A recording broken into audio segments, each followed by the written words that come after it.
So, welcome back. Let's continue our familiarization of the Boeing 737-200 cockpit here in the Flyjsim implementation. We're now looking at the central pedestal, and what we can see here at the top are the FMC, which is basically the standard XP11 one. When you click there, you can pop it out, and you can do everything that you normally do with any standard aircraft in X-plane. This is quite sufficient, I would say, because as you can see, we don't have any displays. There's no route displays, there's no computers here like that. So this allows you to define your route, and then you get the execution of the route that will show up here in the HSI. Okay, so that's that. Then here is where you set your altitude. Okay, so the little wheel here is the 100 feet, and the big wheel is the 1000 feet. So here you can set your altitude. The autopilot will acquire that altitude and will then stop climbing or descending at whatever you have selected here. Then we have the weather radar system.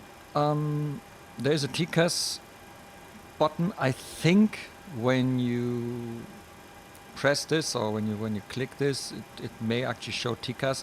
I didn't have any traffic yet, so I'm not 100% sure. But we also have the TCAS here when you turn this option on in the little display. So I'm guessing that we may also be seeing contacts here on this radar screen. But the main button here is the weather radar mode. At the moment it's off. When we put this on test, then it will eventually... It should actually... Nah, here we go. So this is a text test radar image.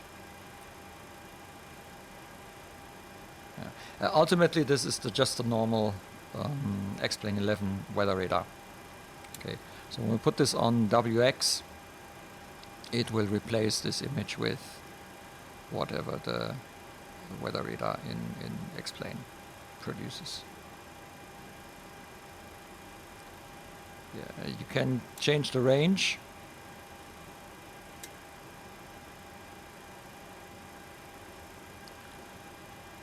And you can also change the gain, so it's kind of the brightness in, and well, actually the brightness of the screen is BRT, and then the gain of the radar signal. Yeah, you can see that 20 miles is you don't see very much in this test mode. Yeah, just adjust this to your needs. It doesn't really make much sense here on the ground, but it will make more sense when you're up in the air. There's also this turbulence mode. I'm not sure that actually works in X-plane, and you can use the radar also kind of as a map. So you kind of point your radar down, and then it will show you where there is land, water, so you can get some kind of a map image. So if you are near the coast, for example, you would be able to see where water begins and the land ends, kind of thing. So let's turn that off on the ground. This is the automatic direction finder, ADF. This is where we only have one receiver here, and it allows you to track an NDB, a non-directional beacon. You have to enter the frequency here. This is 0405. And yeah, you need to turn it on. If it's off, then in order to use it, you have to put it on ADF. And you could actually, if you have a successful reception of an NDB, I'm not sure if there is one near here, you would be able to hear the tone, which is the Morse identification that all these radio beacons are emitting.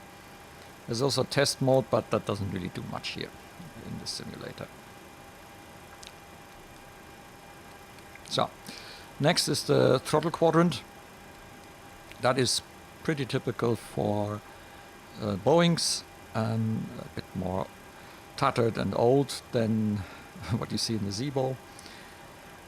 This is the park brake. It is basically tied to the park brake logic, like a button or something that you define.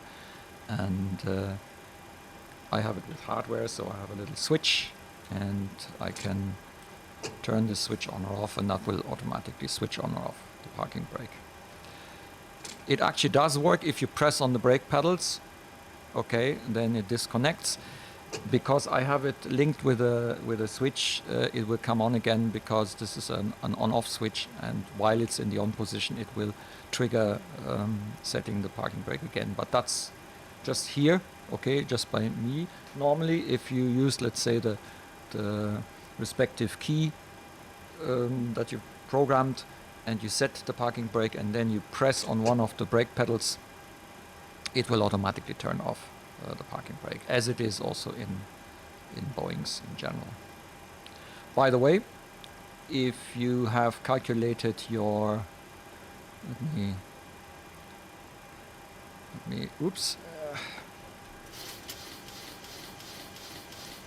put this. So if you have calculated the stabilizer trim for takeoff, it's 5.34. It's actually a very quick way of getting this setting visible. You just simply press here on the scale, and it will set up the 5.34 for you. This command isn't programmable. I haven't found it, at least, so it only works by using the mouse, but I think that's a very handy functionality. So these are the fuel cutoff switches. Basically, at the moment we have fuel to the engines cut off, but that's the same as in all 737s. So in order to bring fuel to the engines, you have to bring these up. Depending on the implementation of the 737, the IXCG, the Zibo, they sometimes have different ways of doing this. Okay, here it is sufficient to click. If you click, you don't have to drag it down. You can just click, and it will then bring the cutoff switches up into the idle position or back. So here's the throttle. Again, very similar to what you're used to in other Boeings. Depends on your axis programming that you have. So quite normal. There is no auto throttle. Yeah. So there's no automatic movement of those levers. You are completely in control of these yourself. There's nothing that helps you modify thrust.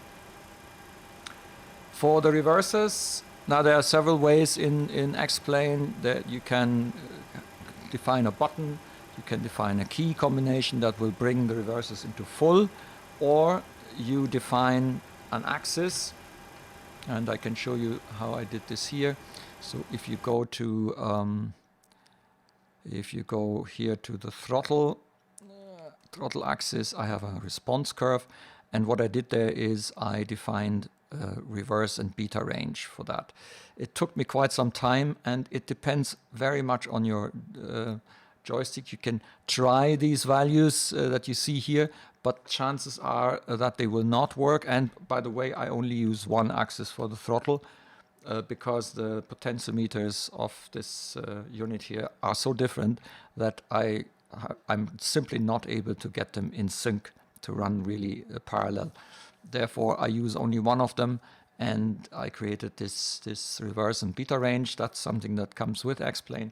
And I have a little detent.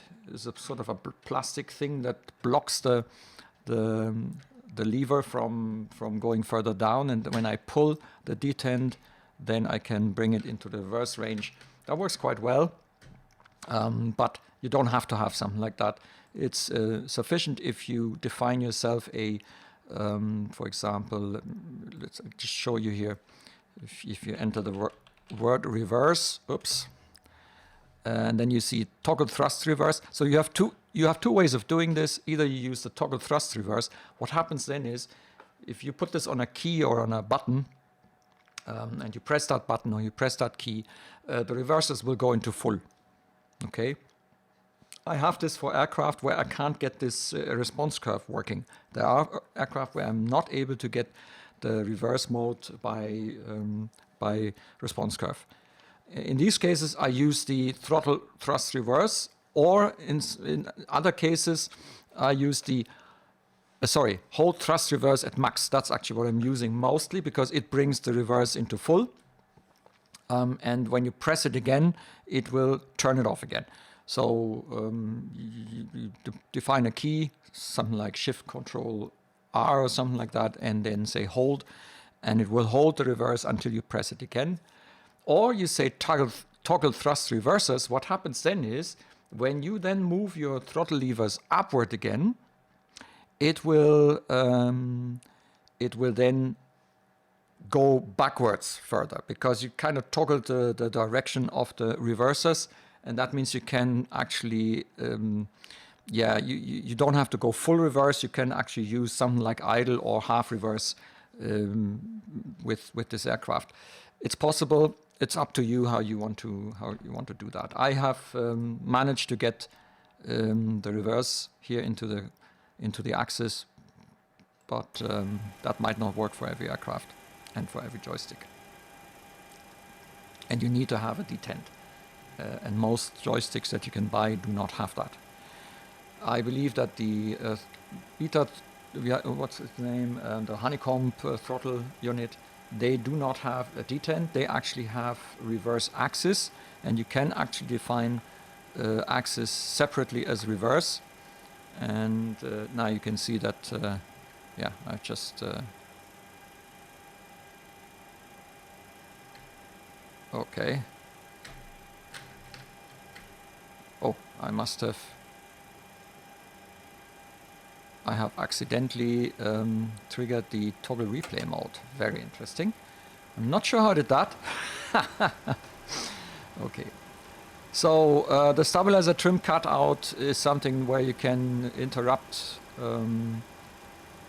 the automatic electric movement of the stabilizers if there is some problem. But that's not coded here, so that's just fake. Here's the flap lever. You can either have an axis there. That's very difficult normally. I use just a toggle button and use then the flaps up and flaps down commands for that. And that works quite well. I also have a speed brake axis. Unfortunately, the axis that I use is a bit jittery. So again, this unit, I'm waiting for my honeycomb Bravo throttle unit because I hope that a lot of the problems that I have with joystick axis will be then a thing of the past, and it will replace all the cheap Cytec crap and also unfortunately the thing that I bought, which is kind of a 3D printed unit that looked quite promising but turned out to be a bit of a nightmare, unfortunately. Yeah. So let's continue. Here's the fire test. You have the engine fire. There's no APU mode or a separate test for the APU, but basically if you want to perform a test, you just press the button here. You can also do the overheat test. It doesn't ring bells. And there's a second test on this side. Yeah, that's the fire extinguisher test for the engines. Okay, and there is also a test for the cargo fire. And I think the reason why we didn't hear it ringing when I did it at the beginning is that we did not have power yet. We were still on battery power, and it doesn't work when there's battery power. Okay, so that's those tests. You can do them. These things do work, so be careful. If you mess around with these here, then you will probably cut off fuel to your engines, and that's it then during flight. So you should not mess around with these ones unless we really have a fire, which we don't usually have. So this is the transponder unit. Again, here's a test mode. So you can bring in the test mode.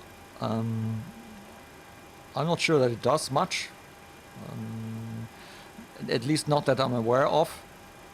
Yeah. The standby mode is where you would have your transponder in normally. Then you can go into Alt-On, TA and TARA. TARA you need for traffic and collision detection and so on. So that TARA would be the normal mode if you are in FJSIM. And that will also trigger your transponder to be in mode Charlie. Yeah, to dial in the transponder code, you use these 4 knobs for the digits here. So first digit, second digit, fourth digit, third digit. And that's the ident button. So if FJSIM tells you to press ident, you can press on the ident button and it will send out the ident signal. So next is the radios. We have 2 COM radios and 2 nav radios. The ADF we have already seen, so that's normal. The only difference between what you're used to in other aircraft is that the frequency is swapped, and it will not swap up here. The green light indicates which of the frequencies is active, and that includes also the nav. Okay, the nav radios you will also need to switch, and whatever is green, that's the frequency that's in use. You can activate the sound of. We do actually have reception. Okay. If you want to do it in the old-fashioned way, and this is the normal audio signal, and you can then switch between the headsets and the COM radios and so on. Here we have the trim. This is the, let me think, is this the rudder trim or this the rudder trim? I'm actually not sure now. Let me quickly check. I think that the large one here is the aileron trim, and that may be the rudder trim, but I may be wrong, so I'm going to check. No, this is the rudder trim, this is the aileron trim. So the little thing at the back of the pedestal is the aileron trim. You're probably not going to use it that often. I'm more inclined to use the rudder trim to kind of counteract some yawing tendencies. But yeah, that's the 2. The stabilizer brake release pull isn't working. Anyway, here's the light. So here you can set the floodlight and the background light for the pedestal. And that's it. That covered our center pedestal here in the 737-200.